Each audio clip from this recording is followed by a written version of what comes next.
your goddamn. Fortnite PUBG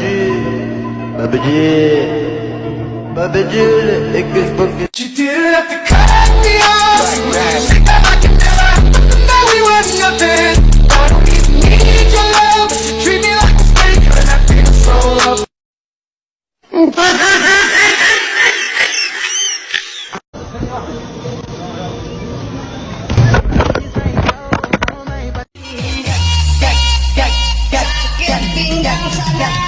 Pacaran denganmu tersiksa berpintu hati ini tak tercampur dengan cemburu mau setia namun kecuriga jangan 2,000 years later. Bismillahirrahmanirrahim. Assalamualaikum warahmatullahi wabarakatuh. Saya atas nama Atta Amrul Aziz. Saya di sini akan menjelaskan mengenai makalah yang saya buat dengan judul Perjuangan Pendidikan Islam dalam Menegakkan Nilai-Nilai Moral dan Memerangi Penyimpangan Sosial. Lanjut pada pembahasan penyimpangan sosial dan pendidikan Islam. Penyimpangan dapat dianggap sebagai prosedur, metode, atau praktik yang melibatkan pengabaian atau pelanggaran terhadap aturan yang berlaku dalam suatu organisasi sosial. Konsep organisasi sosial melibatkan aspek-aspek terkait masyarakat dan semangat kolektivitas, seperti saling mendukung dan berbagi. Istilah sosial merujuk pada kelompok-kelompok yang mematuhi aturan dan norma tertentu. Ketika individu atau kelompok tidak mematuhi norma dan aturan tersebut, maka integritas sosial bisa terancam. Dalam konteks pendidikan, penyimpangan sosial mengacu perilaku atau tindakan yang menyimpang dari norma-norma sosial yang diterima dalam lingkungan pendidikan bisa terjadi di berbagai tingkat institusi pendidikan. Contoh-contoh penyimpangan sosial dalam dunia pendidikan meliputi 1. Perundungan 2. Pemalsuan dokumen 3. Penyalahgunaan wewenang 4. Penggunaan narkotika atau penyalahgunaan zat terlarang 5. Kecurangan akademik. Beberapa faktor yang mempengaruhi terjadinya perundungan meliputi aspek yang berperan meliputi individu, keluarga, sekolah, dan lingkungan. Faktor individu mencakup kecenderungan untuk bersikap agresif, kurangnya empati, dan keterampilan sosial yang terbatas. Menurut teori Terry E. Lawson mengenai eksploitasi anak, istilah ini merujuk pada perlakuan yang tidak adil atau semena-mena yang diterima anak dari keluarga atau masyarakat. Untuk mengevaluasi kasus eksploitasi anak di kalangan anak-anak yang hidup di jalanan, Lawson merujuk pada pengertian penyalahgunaan anak. Ada 4 kategori penyalahgunaan anak. Pertama, kekerasan emosional. Kedua, kekerasan verbal. Ketiga, kekerasan fisik. Keempat, kekerasan seksual. Sedangkan menurut Dimyati, dari sudut pandang pendidikan, perilaku menyimpang pada anak atau remaja dianggap sebagai gangguan dalam proses pembelajaran di sekolah, ketidakpatuhan terhadap aturan yang ada, serta kesulitan dalam berinteraksi sosial dan aspek lain yang dapat merugikan diri sendiri atau orang lain. Berbagai perspektif dapat digunakan untuk memahami penyebab perilaku menyimpang. Dalam perspektif biologis, retardasi mental dipandang sebagai jenis penyimpangan perilaku yang disebabkan oleh faktor biologis. Gangguan emosional yang serius seringkali memiliki karakteristik berikut. A.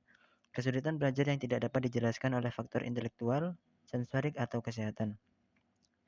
B. Kesulitan dalam membangun hubungan interpersonal dengan teman sebaya atau guru di sekolah. C. Kecenderungan untuk mengembangkan gejala fisik seperti kelelahan dan kesulitan dalam penyesuaian diri. Secara umum, penyebab penyimpangan perilaku dapat dibagi menjadi 2 kategori utama, yaitu 1. Kondisi biologis. Faktor-faktor penyebab penyimpangan perilaku terkait dengan kondisi biologis meliputi A. Faktor genetik. Ini mengindikasikan bahwa sifat anak dapat dipengaruhi oleh faktor keturunan dari orang tua. B. Gangguan otak mencakup kerusakan yang bisa terjadi sebelum, selama, atau setelah kelahiran. C. Pola makan atau kondisi nutrisi. Kekurangan vitamin dan nutrisi yang tepat dapat mengakibatkan hiperaktivitas. Selain menimbulkan keterlambatan fisik dan mental, kekurangan nutrisi juga dapat menjadi penyebab perilaku menyimpang. 2. Kondisi psikologis juga dapat mempengaruhi munculnya perilaku menyimpang. Faktor-faktor ini bisa berasal dari lingkungan keluarga, masyarakat, atau aspek individu seperti stres. Konsep akhlak dalam pendidikan Islam dan masyarakat. Makna akhlak meliputi cakupan yang sangat luas dan tidak terbatas hanya pada kesopanan atau moralitas. Agar suatu tindakan dianggap sebagai akhlak, tindakan tersebut harus memenuhi 2 kriteria. Pertama, tindakan itu harus dilakukan secara berulang hingga menjadi kebiasaan. Kedua, tindakan tersebut harus dilakukan dengan kesadaran sendiri tanpa adanya tekanan dari luar. Al-Taumi Al-Syaibani menguraikan karakteristik akhlak dalam Islam dapat dikategorikan dalam 7 aspek, yaitu universal, keseimbangan, kesederhanaan, realistik, serta kemudahan, konsistensi antara ucapan dan tindakan, serta antara teori dan praktik, serta berpegang pada prinsip-prinsip akhlak yang mendasar. Sistem moral adalah suatu keseluruhan yang mencakup berbagai komponen yang saling berinteraksi dan berfungsi secara harmonis, dengan fokus pada nilai dan moralitas Islam. Peran akhlak dalam pendidikan Islam sangat krusial dan menjadi fondasi utama dari seluruh aspek pendidikan. Akhlak mempengaruhi penetapan tujuan pendidikan, metode pengajaran, penggunaan sarana dan prasarana, serta nilai-nilai yang diajarkan dan diterapkan. Tanpa adanya akhlak dan nilai Islam, seluruh elemen pendidikan tersebut tidak dapat dilaksanakan dengan efektif. Ketika membahas inti dari pendidikan Islam, kita akan menemukan bahwa akhlak memainkan peran yang sangat penting karena akhlak merupakan sumber utama dari nilai-nilai, maka internalisasi nilai-nilai tersebut menjadi salah satu tugas utama dalam pendidikan Islam. Pengajaran akhlak tidak hanya terbatas pada penghafalan nilai-nilai normatif secara kognitif melalui ceramah dan tes. Aspek afektifnya jauh lebih penting untuk diperhatikan. Akhlak harus diajarkan sebagai bagian dari sistem yang terintegrasi dan saling mendukung, melibatkan orang tua, lingkungan, guru, kurikulum, bahan ajar, dan fasilitas pendidikan. Pelajar dan penyimpangan sosial. Secara mendasar, manusia adalah makhluk sosial yang tidak dapat hidup sendirian dan memerlukan dukungan orang lain untuk memenuhi kebutuhan sehari-hari. Karena itu, interaksi sosial memainkan peran yang sangat penting. Interaksi ini melibatkan hubungan antara individu dan individu lainnya, antara individu dan kelompok, serta antar kelompok.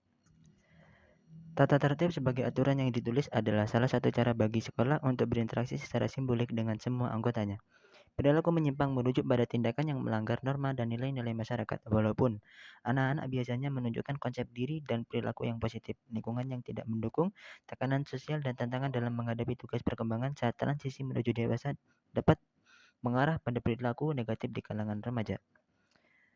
Lembaga pendidikan khususnya sekolah memiliki tanggung jawab untuk memperbaiki kualitas moral, pengetahuan, keterampilan, serta aspek sosial siswa.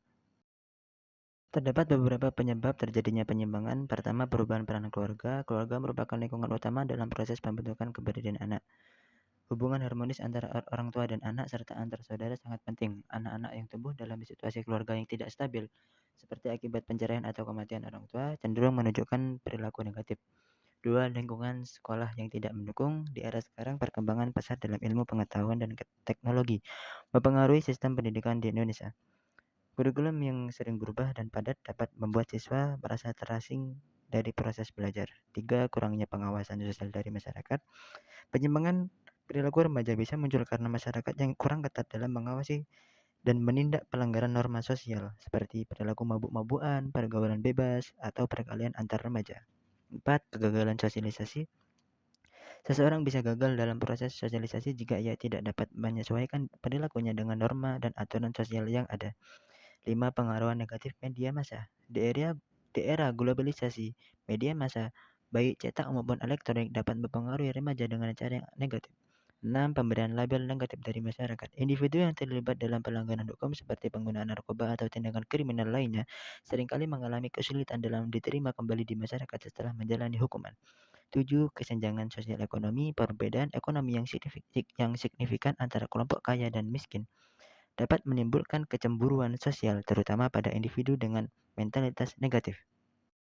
Dalam sosiologi, perilaku menyimpang sering disebut sebagai tindakan antisosial. Istilah antisosial terdiri dari kata anti yang berarti menolak dan sosial yang berkaitan dengan masyarakat. Jadi, baik perilaku menyimpang maupun antisosial merujuk pada tindakan yang bertentangan dengan nilai, norma, dan aturan masyarakat. Menurut Undang-Undang Republik Indonesia Nomor 20 Tahun 2003 mengenai Sistem Pendidikan Nasional, siswa atau peserta didik adalah individu yang berusaha mengembangkan potensi mereka melalui proses belajar di berbagai jalur jenjang dan jenis pendidikan. Namun, peran peserta didik lebih dari sekadar penerima informasi. Mereka adalah individu dengan ciri khas dan keunikan dalam proses belajar. Pertama, setiap siswa memiliki perbedaan dalam potensi dasar kognitif, afektif, dan psikomotorik. Artinya masing-masing individu memiliki keunikan dalam berpikir. Kedua, peserta didik mengalami tahapan perkembangan dan pertumbuhan yang berbeda meskipun mengikuti pola umum.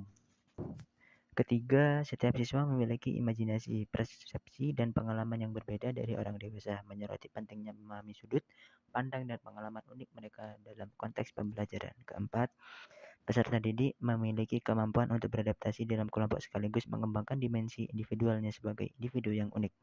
Kelima, setiap siswa adalah individu yang visioner dan proaktif dalam menghadapi lingkungannya, yang menekankan perlunya mengembangkan pemikiran kritis, kreativitas, dan keterampilan pemecahan masalah untuk mengatasi tantangan di masa depan. Dalam teori tindakan sosial, Max Weber membedakan antara tindakan tujuan dan tindakan nilai. Tindakan tujuan merujuk pada tindakan yang dilakukan untuk mencapai tujuan tertentu dengan cara yang paling efisien dan rasional. Sementara tindakan nilai dilakukan karena individu meyakini bahwa tindakan tersebut benar atau sesuai dengan nilai-nilai yang mereka anut. Madrasah sebagai sumber moral anak mini research. Pendidikan karakter bertujuan untuk membentuk kepribadian seseorang dengan mengajarkan nilai-nilai moral yang terlihat dalam perilaku sehari-hari seperti sikap baik, kejujuran, tanggung jawab, penghormatan terhadap hak orang lain, dan semangat kerja. Pendidikan karakter memiliki peranan yang sangat krusial karena tidak hanya mengembangkan peserta didik menjadi cerdas, tetapi juga menanamkan nilai-nilai moral dan kesopanan sehingga mereka dapat memberikan kontribusi positif bagi diri mereka sendiri dan masyarakat. Dari perspektif hadis Rasulullah, iman dikembangkan melalui perasaan, roh, jiwa, dan tubuh yang tercermin dalam ucapan, keyakinan, dan perilaku. Menurut Ibnu Maskawih, pendidikan akhlak bertujuan untuk membentuk sikap batin yang secara otomatis mendorong munculnya tindakan-tindakan baik dari individu. Sebaliknya, pendidikan moral biasanya merujuk pada pembahasan isu-isu etika dalam konteks kelas dan sekolah dengan pendekatan yang lebih umum. Fokus dari pendidikan moral adalah pada pengajaran mengenai nilai-nilai benar atau salah. Namun, penerapannya dalam kehidupan sehari-hari seringkali tidak memadai. Para ahli pendidikan karakter menyarankan berbagai metode untuk pelaksanaannya di sekolah. Salah satu metode tersebut berasal dari Socrates dan dirangkumkan dalam formula 4M menurut Ratna Megawangi. Formula ini mencakup memahami, mencintai, menginginkan, dan melaksanakan. Madrasah dapat memainkan 5 peran utama dalam menanamkan pendidikan akhlak kepada para siswa, yaitu 1. Sebagai tempat pengajaran nilai-nilai akhlak. Madrasah berfungsi sebagai lembaga yang mengajarkan nilai-nilai mulia seperti kejujuran dan amanah kepada siswa. 2. Sebagai teladan akhlak, madrasah juga berperan sebagai contoh penerapan nilai-nilai akhlak mulia melalui perilaku para guru. Guru harus menunjukkan akhlak yang baik di hadapan siswa untuk memberikan contoh yang positif. 3. Sebagai wadah pembentukan akhlak dan kepribadian.